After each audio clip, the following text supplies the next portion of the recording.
you've not taken that observation to INEC, but you're shutting down oil production. Is that fair on the nation? Well, on the issue of shutting down, that's what I said it's regrettable. But like I said earlier on, it's a very spontaneous action of the pain that the people have been bearing all these years, and they just feel that, look, they've taken too much. But they said they are going to shut down more facilities. No, we are pleading with them. We are pleading with them that we are receiving reassurances that this thing, INEC has Are we going to have those facilities reopened? Yes, we are pleading with them. We are talking to them. You know, these are people who are aggrieved, who are angry. We are telling them, say, why are we telling them to leave? They will die. They will say, no, it has not come to that. If pipeline passes in our place and somebody threatens us and take our livelihood from us, and we decide that this pipeline, we don't want it on our land, nobody can stop it. Nobody.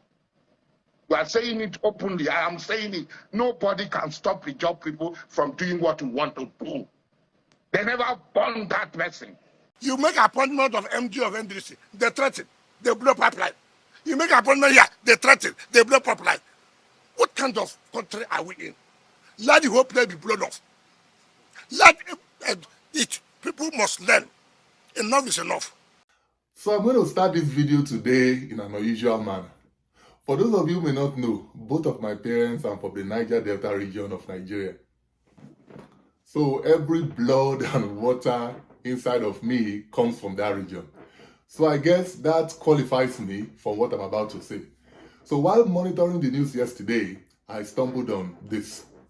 So what we're seeing over the last few days is the shutting down of oil operation or disruption of oil operation by a Itsekiri community in the Niger Delta, which is now shut down a 28,000 barrel per day Escovos oil production facility in Ogidigben, one of the 7 communities in Ugborodo.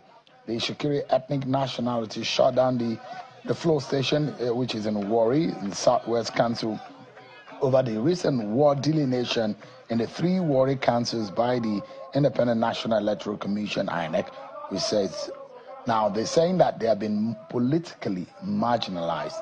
After they shut down the facility, the protesters have now threatened to shut down more oil facilities in their locality. So listening to that, the first question that pops up in my head is, what is the nexus between an INEC war delineation and the shutting down of an oil installation? I bet there is none, but not so for the Jos and Shakiris of Delta State. Why do you want to resort in shutting down the economic production of the country, which will affect everyone? Well, Sean, that is regrettable, but it's the spontaneous reaction of our people to what has happened, this proposed war delineation by INEC. What has happened is a spontaneous reaction by the people, because the proposed war delineation is INEC's attempt to deny Itsekiri nation political representation in Nigeria at every level. If this proposed delineation holds, Itsekiri cannot even have a local government chairman. We cannot have a House of Rep member. We cannot even have a House of Assembly member. Since 1999, Itsekiri man has not gone to Senate. So this proposed delineation by INEC now, our people feel that, well, we've been given, Itsekiri nation is the highest oil producing ethnic nationality in Delta State. We have been bearing the brunt of oil production, for so many years. Our communities don't have water, no light, no potable water, no light, no schools, no hospitals, and all that. The little we still have left, political representation, to push for our needs and all that, INEC wants to take it from us. And so the people say, look, what more would they take from us? We want to take our soul? We have given practically everything. The area in concern, Warri North, Warri South, Warri Southwest, is the indigenous home of the Itsekiri people. But this act of INEC now is just pushing us to the wall. Are you aware, do you have the background on how we got here? INEC moving, first and foremost, for viewers who might be wondering what exactly is this delineation means, is that in areas, for example, for election purposes, INEC will earmark something like a boundary allocation into how voting can happen in which ward, how many units will be in a ward. And this delineation process, the Supreme Court has asked INEC to exit. The INEC really acted on the Supreme Court judgment. Why would you be taking a grievance against INEC when it was the Supreme Court that ordered such an action? Well, we think that this whole thing has been contrived all along. Now, INEC has given a report made available to all parties, including people of Itsekiri kingdom, to look at it and make observation. INEC has not, in fact, sanctioned it to say, okay, this is the final position. But INEC has said, look at it, come back to us. INEC released a statement today to explain all of that, to say, come back to us and let us know your observation. You've not taken that observation to INEC, but you're shutting down oil production. Is that fair on the nation? Well, on the issue of shutting down, that's what I said, it's regrettable. But like I said earlier on, it's a very spontaneous action of the pain that the people have been bearing all these years, and they just feel like, look, they've taken too much. But now going back to INEC, you know, we have always had our suspicion of INEC, that INEC is not fair to Itsekiri Nation. First and foremost, there's a judgment of 2003 where INEC unilaterally restructured the Warri South ward from 10 to 12. We went to court and said, no, this is not right. And the court gave us judgment to say, no, INEC, this your restructuring is illegal, null and void, revert back to 10 ward structure. INEC never obeyed the court judgment. We did everything to compel INEC. INEC did not obey the court judgment. Now, this judgment which they are implementing now, like I said, which was undefended by INEC, like I said, is contrived. But that's the position of the Supreme Yes, Court. it is. What can anyone do about it? Yes, it is. Then we now said, okay, look, we are not opposed to your implementing the Supreme Court judgment.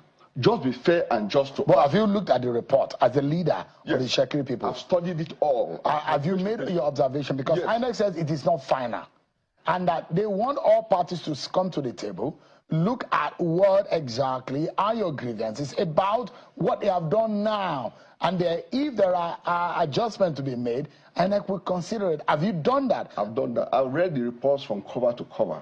Have you then make your observation known to INEC? Yes. What INEC has done is a promotion of corruption in the system. They are playing to the script of the Ijo to dominate us and deprive us completely from our own region from having political representation. So, on the final note, what are you asking INEC to do? To go all over this, about this all over again? Is that what you want? We completely reject what INEC has done. That is not based on available statistics, even in their records. Can you leave the oil rigs and oil production alone, so that you can settle the score with INEC? Oh yes, we have received reassurances. Our people have received reassurances that look, government will look into it, and we believe that the President Bola Ahmed Tinubu government, which is a reformist government, will look into it. We are very optimistic, and so because of that, we have been pleading with our people since yesterday to down tool and leave the distance. They said they are going to shut down more facilities. No, we are pleading with them. We are pleading with them that we are receiving reassurances that this thing. Are we going to have those facilities reopened? Yes, we are pleading with them. We are talking to them. You know, these are people who are aggrieved, who are angry. We are telling them, say, why are we telling them to leave? They will die. They will say, no, it has not come to that. As the leaders, and I want to implore you on this, for the sake of the nation, whatever goes on in one part of the country affects the rest of us. That's true. So for the sake of the nation, I'm pleading with you people in the Itsekiri kingdom. Nigerians love you. We appreciate you. Whatever grievances you have with the job people, and I think it can be amicably solved. And I'm also pleading with whoever that is involved in INEC and anywhere, please resolve it for the sake of the nation. We cannot regress. The economy is biting, and we don't need to shut down our oil facility at the moment. So you heard it straight from the horse's mouth as well. The country's oil installations were shut by a few individuals who felt that the Jaws were using INEC to politically enslave them. And by the way, for those of you who are not familiar with delineation, it just simply refers to dividing or mapping out geographical areas in constituencies, wards, or polling units for electoral purposes.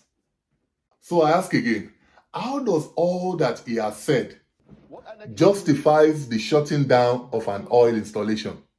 How? What has the nation's oil installations got to do with an age-long beef between two neighbors who have remained suspicious of one another for God knows how long? Why should the rest of the country be made to suffer from the world can be something else? And all this madness in the midst of an economic downturn that is biting real hard across the country. And by the way, who are these people they claim to be appealing to? Are we going to have those facilities reopened? Yes, we are pleading with them. We are talking to them. You know, these are people who are aggrieved, who are angry. The same people he and his likes instructed to carry out this act of economic sabotage. And please don't get me wrong, I'm not in any way suggesting that people in the Niger Delta don't have real problems. Of course they do. But there is a more civilized and sensitive way of addressing conflict. And we cannot continue to have frequent episodes of these kinds of madness and expect our sisters and brothers from other regions of the country who are oftentimes left to bear the brunt of these kinds of behavior take us seriously. Or was it not about a month ago that Asari Dokubo and his likes were threatening something similar? A slap on Similaye is a slap on the entire Ijaw nation. We want to tell Mr. President, call your minister to order. If things continue in this way, we can no longer guarantee the safety of the oil installations in Ijaw land. And if you are taking us for granted, continue. If pipeline pass in our place and somebody threatens us and take our livelihood from us, and we decide that this pipeline, we don't want it on our land, in years of we cannot stop it. Nobody can stop it. Nobody. We are saying it openly. I am saying it. Nobody can stop the job people from doing what we want to do. They never born that person. But he also said that the protection of the pipeline, the project or the contract itself, was given to an Ijaw person. So is that going to be a conflict of interest if he or his company is trying to protect the pipeline and the same people are trying to destroy the pipeline? We have not, we just, when Ijaw takes a decision, then whoever is given anything to do anything, fall in line. So has a decision been made? Has a decision been given? We have not met. A decision has not been taken. But it's very dangerous. It's very difficult. Look, I know Ijaw people. Ijaw people are the easiest people to mobilize. That's why you are seeing it's just a tip of the iceberg. And some of the Ijaw people, because of the anger, so even before we take decision, some Ijaw people can decide to act on their own. And that's the most dangerous. That's the most dangerous. That some Ijaw people, they know the fury of Ijaw people, and they want to test it. I wish them the best of luck. The important thing is this. Ijaw people, quick Platata Solo said it. Ijaw people owns the land that these resources are there. And if Ijaw people are threatened, they have the right to defend themselves. We have the right to defend ourselves. We have the right to defend our interests. So whatever anybody says, that is the business of that person. Ijaws will defend their right. They will defend their interests. The Ijaws must protect their life so that they will survive. Our forefathers handed this legacy to us, and we're going to hand over this same legacy to our own children. The question is, what kind of legacy do leaders like yourself want to bequeath to the next generation? A legacy of selfishness, of blackmail, of greed, of destruction?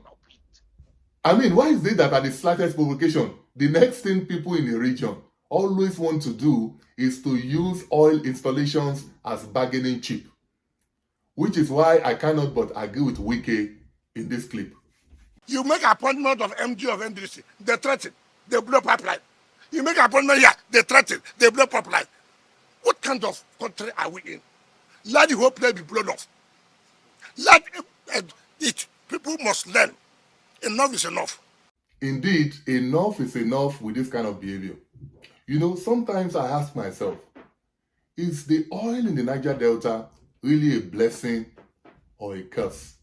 Because it's beginning to look like the presence of the oil in the region is not making people see beyond their noses. Truth is, the Ijos and the Itshekiris are not the only closely knitted ethnic groups in Nigeria that are loggerheads. And it's okay by me if these two ethnic groups will not grow up.